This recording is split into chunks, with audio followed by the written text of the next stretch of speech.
Le petit matin Sud Radio, 5h-7h, Benjamin Glaise. Il est 6h40, Sud Radio, la vie en vrai. C'est donc aujourd'hui le coup d'envoi de la Coupe du Monde de football aux États-Unis, Mexique et Canada. Ce matin, nous sommes avec le supporter des Bleus le plus emblématique, c'est Clément d'Antibes. Bonjour Clément. Bonjour Benjamin, bonjour Radio Sud. Et merci d'être avec nous ce matin sur Sud Radio. Le public vous connaît bien, on a l'habitude de vous voir en tribune avec votre célèbre coq. Bon, déjà, comment vous allez pour ce jour de coup d'envoi du mondial ? Écoutez, pour moi, je suis en pleine effervescence parce que je suis en plein préparatif. En plus, comme je suis président de Clément d'Antibes, nous serons 58 en tout adhérents de Clément d'Antibes à nous rendre aux USA. Et là, c'est un peu compliqué parce que toutes les places sont sur récupérées sur le portable. Et oui. Hier soir, avec mon copain Cyril Priolo, on est resté de 6h du soir à 1h ce matin pour pouvoir redistribuer les places qu'on a reçues et qu'on devait retransmettre individuellement par portable. Alors évidemment, comme d'hab, il y en a certains, c'était pas le bon adresse mail. Ah bah oui, c'est toute une organisation et vous avez veillé tard, donc c'est gentil d'être avec nous aussitôt ce matin. Je parlais de votre coq, votre célèbre coq que vous amenez avec vous en tribune. Balthazar, vous l'avez déjà trouvé ou pas, celui que vous allez amener pour cette Coupe du Monde ? Écoutez, j'ai trouvé parce que je suis hébergé. C'est fantastique. Je suis pendant les 3 premiers matchs. Je suis hébergé à New York par un copain. Donc déjà, c'est une financière. Et il m'a trouvé un coq éloigné, cousin de mon vrai coq Balthazar de la ferme de Biote. Il m'a il a trouvé un petit coq américain et un vélo pour me balader dans tout New York ou à Boston ou à Philadelphie, mais je me baladerai comme toujours sur un vélo avec le drapeau bleu, blanc, rouge et Balthazar devant dans la panière. Là, vous voyez, ça y est, folklore assuré là. Et oui. Évidemment, mon challenge sera de le rentrer au moins une fois dans le stade. Vous êtes un petit peu renseigné à ce niveau, ça va être compliqué ou pas de ramener Balthazar dans les différents stades là, pour ces 3 matchs de poule auxquels vous allez assister ? Mais bien sûr, c'est toujours difficile, mais en vieux routard que je suis, j'ai pu rentrer une fois en Corée du Sud, une fois en Allemagne en 2006, et là il y a eu des complications parce que évidemment, c'était interdit, et surtout en Afrique du Sud, parce que pendant les hymnes, la Marseillaise, on me voit brandir, je sors Balthazar, quoi, et là, il y a la sécurité qui est venue, je me suis retrouvé dehors, passeport, contrôle, tout ça, ça fait que j'ai été privé du match France-Uruguay. France-Uruguay. Bon, en Afrique du Sud. On espère que ça va bien se passer cette fois-ci. 300 matchs, plus de 300 matchs de l'équipe de France auxquels vous avez assisté.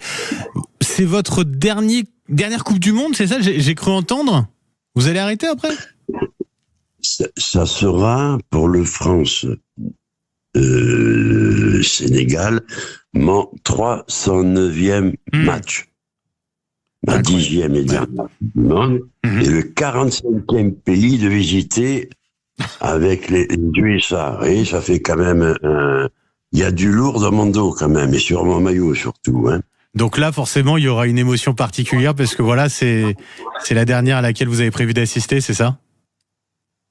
Mais c'est plus que ça qu'une émotion particulière, c'est une fierté personnelle parce que si je remonte au 16 juin 1982. Je pense, Benjamin, que vous n'étiez pas né en 82. Non, pas encore.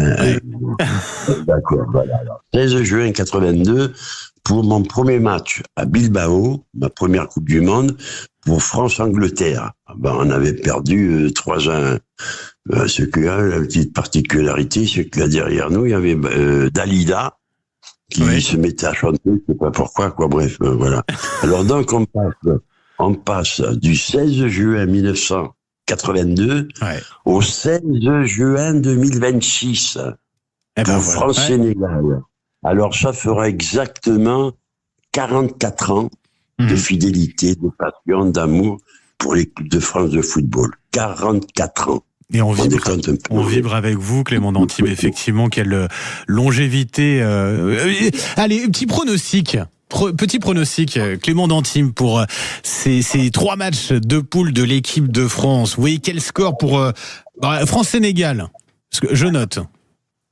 Alors, France-Sénégal 2-1. Pour la France, bien sûr. France-Irak 4-0. 4-0. Et Norvège-France, le dernier match de cette poule pour les Bleus. Clément d'Antibes, vous voyez quoi? Tout simplement 3-1. 3-1 pour la France. Bah voilà. Bah c'est noté en tout cas. Alors ça veut dire que on finit premier du groupe. Ouais. Et vous avez déjà fait la suite. Et le 16e de finale se rejouera à New York, Jersey, quoi, c'est à côté. Donc vous serez pas loin.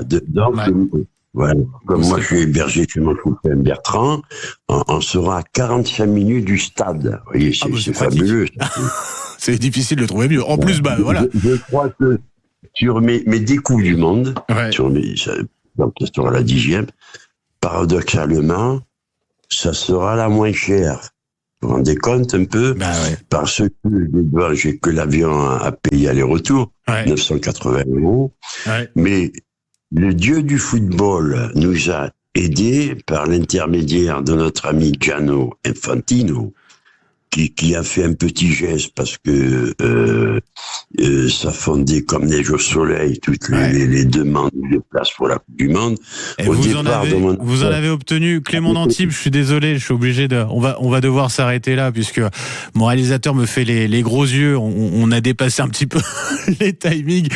On se rappelle, Clément, on se rappelle plus tard une fois que vous serez sur place, si ça vous dit. Bien sûr. Bon, et juste pour conclure, finale, France-Allemagne. Eh ben voilà, France-Allemagne, c'est noté, merci beaucoup. Et à la prochaine, Clément d'Antibes, supporter emblématique de nos Bleus. Et d'ailleurs, vous pourrez la suivre sur Sud Radio, cette Coupe du Monde, à partir de lundi, dès 20h sur Sud Radio, avec les tontons du mondial, animés par Joseph Ruiz et toute sa bande. Éric Blanc, Nabil Djellit, François Manardo, Virginie Guillen, Braque, et puis Emmanuel Galasso.